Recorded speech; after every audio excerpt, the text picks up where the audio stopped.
करेंगे। ये ध्यान के 5 तरीके दूसरों से थोड़े से अलग है, क्योंकि हम इन 5 तरीकों के लिए हम अपनी 5 इंद्रियों को ले रहे हैं। 5 इंद्रियों कहने का मतलब है हम आपके पास जो नाक है, त्वचा है, आँख है, कान है और जीभ है, इस पे हम लोग ध्यान देके और ध्यान को कैसे गहरा कर सकते हैं, इस पे हम लोग बात करते हैं। तो पहली चीज़ तो जो हमारी आँखें हैं ना, तो हम उस आँखों से बहुत ही ज़्यादा गहरा ध्यान कर सकते हैं। ऐसे हमें लगता है कि हम आँखें बंद करके सांसों पे ध्यान देके हम ध्यान कर सकते हैं, लेकिन ऐसा नहीं है। ऐसा अगर हम चाहें तो हम पूरे आँख खोल के भी ध्यान कर सकते हैं। तो इसमें सबसे पहला जो तरीका है ये समझने की ज़रूरत है कि जो हमारी आँखें हैं, अगर आप कोई भी वस्तु को सहज भाव से देखोगे, अपनी आँखों को ढीले करके देखोगे, तो आपको उस समय विचार शून्य होने की अवस्था का पता चलेगा। जब आप किसी भी चीज़ को देख रहे हो तो क्या होता है कि हम किसी चीज़ को देखने के समय बहुत गहरे विचार में चले जाते हैं, और जब क्या होता है ना, जब हम बहुत गहरे विचार में चले जाते हैं तो हमारे तो जो देखने की जो क्षमता है वो भी कम होने लगती है। मतलब आप अगर कोई भी चीज़ को देख रहे हो तो ये आपको धुंधली भी नज़र आ सकती है, और ऐसा बहुत बार हो सकता है कि आप किसी चीज़ को बहुत देर देख भी रहे हो और वो आपको नज़र भी नहीं है, आपको पता भी नहीं लगे कि आपको देख रहे हो। ये होता है जब आप विचार में खो जाते हो, आप बेहोश हो जाते हो। फिर आगे अगर हम बात करें तो आपकी जो कान है, अभी इस कान पे बहुत गहरे बात करेंगे।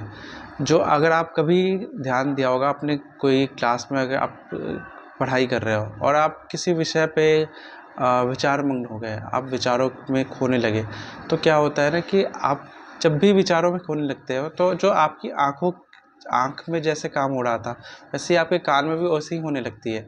आप विचार में खोने लगते हो और जो आप सुन रहे थे वो आपको सुनाई देना भी कम हो जाती है। आप उतने अच्छे ढंग से सुन भी नहीं पाते हो। आप किसी चीज़ को सुन तो रहे होते हो, लेकिन आप को पता नहीं होता है कि आप सुन रहे होते हो। आप पूरी तरह से विचार में डूबे रहते हो, और जो हमारी सुनाई देने की जो क्षमता है वो बहुत कम हो जाती है। आपकी जो आँखें और कान वगैरह हैं वो उतनी सक्रिय नहीं रह पाती जितना हम विचार शून्य होके उतना हम उसको सक्रिय देख सकते हो। आप इसी तरह अगर आप आगे बढ़ते जाओ, आपकी जो त्वचा है, आप जैसे जैसे आँख और कान में पे आपने किया था, वैसे आप अपनी त्वचा में भी कर सकते हो। आप अपनी त्वचा को ही देखोगे तो त्वचा को देखोगे नहीं, आप महसूस करोगे। तो बहुत बार ऐसा होता है जब हम विचारों में डूब जाते हैं तो हमें वो चीज़ महसूस ही नहीं होती है। आप अभी आप अपना कपड़ा पहने हुए होगे, आप रास्ते पे चल रहे होगे, आपको ये तो पता होगा कि आप चल रहे हो, लेकिन आपको ये नहीं पता होगा कि आपने कपड़े पहने, कि आपको कपड़े का एहसास हो रहा हो। आप चल रहे हो तो आपको ज़मीन से छूने का एहसास हो रहा हो। ये सारी चीज़ें आप भूल जाते हो, और इसी घटना में क्या होता है कि आप ध्यान से भटक जाते हो।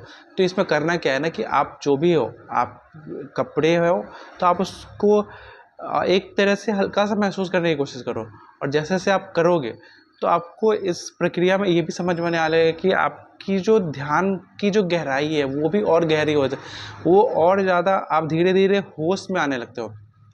आपकी जो सभी इंद्रियां हैं वो सभी पूर्ण तरह से सक्रिय होने लगती है। आपकी इसी तरह से होगी जैसे मैंने बोला श्वास, तो आपका जो सबसे जो मेन मुख्य बिंदु हो जाता है श्वास। अगर आप अपने श्वास को ही देखो, आप दिन में कितने ही सांस लेते हो लेकिन आपको पता नहीं होता, लेकिन जिस दिन आपको पता होने लगे कि आप सांस ले रहे हो ना, तो उस दिन आपका जो ध्यान है वो और गहरा होता जाएगा। ये पता होना कि मैं कुछ कर रहा हूँ, यही ध्यान है, क्योंकि हम अक्सर खुद को भूल जाते हैं, और खुद को भूलने का नाम ही मैं बेहोशी कहता हूँ या ध्यान से हटना कहता हूँ। और जहाँ आप खुद को याद रखते हो तो ये ध्यान में और गहरे आप उतर जाते हो। जो आपकी जो पांचों इंद्रियां है ना, वो पांचों इंद्रियां सबसे बड़ी ध्यान की एक आपकी सेतु बन सकती है, अगर आप इसे खुद को याद रखने में इस्तेमाल करो। अक्सर हम खुद को भूल जाते हैं, और यही हम ध्यान में खुद से अलग हो जाते हैं। जो आपका जो वास्तविक स्वरूप है वो ना हो गया, आप एक अहंकार, मतलब जो आपका एक काल्पनिक स्वरूप है, आप उससे जुड़ने लगते हो, और यहीं पे ध्यान से हम भटक जाते हैं।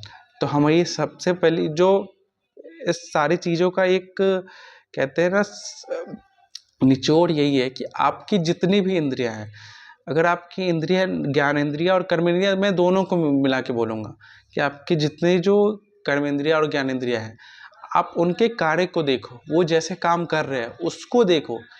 आप चल रहे हो तो अभी मैं एक और चीज़ बताना चाहूँगा, आप चल रहे हो तो अपने चलने को भीतर से महसूस करो कि आप चल रहे हो, अर्थात आपने एक बल लगाया जिससे आपका एक पैर आगे गया, और आपने एक बल लगाया जिससे फिर दूसरा पैर आगे गया।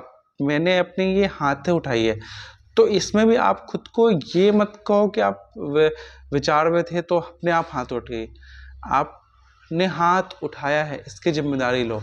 और ये जो पहला जो कदम है, ये हमारा होश के प्रति है कि मैं खुद को याद रख पा रहा हूँ, और यहाँ पे आपकी जो होश की जो यात्रा है वो शुरू हो जाती है।